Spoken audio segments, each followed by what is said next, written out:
Pierre Palmade était bien conscient de ses démons. L'humoriste de 54 ans est actuellement en garde à vue pour homicide et blessure involontaire, à la suite de l'accident de la route du vendredi 10 février. Au moment des faits, il conduisait son véhicule sous l'emprise de cocaïne. Une consommation qui était connue.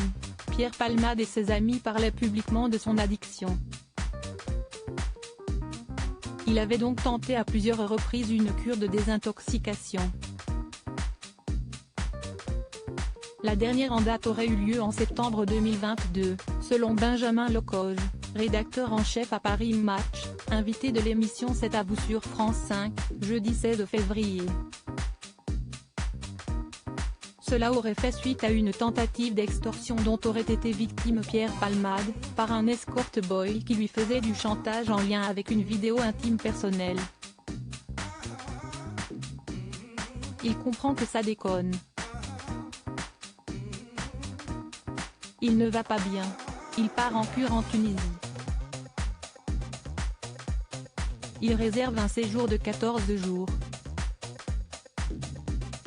Il en reste 6, a indiqué Benjamin Lecoge, qui a écrit une enquête Pierre Palmade, la descente aux enfers, pour Paris Match.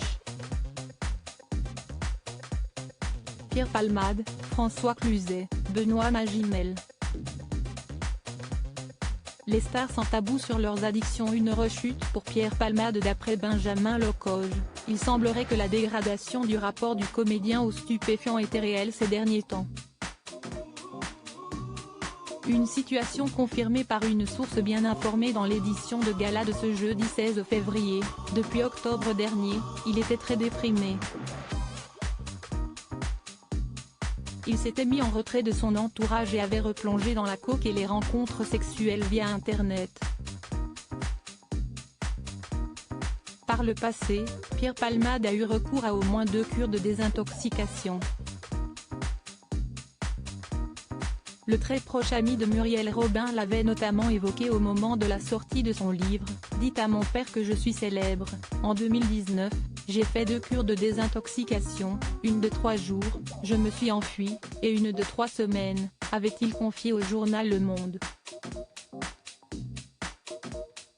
Pierre Palmade a également été condamné pour usage de stupéfiants en 1995.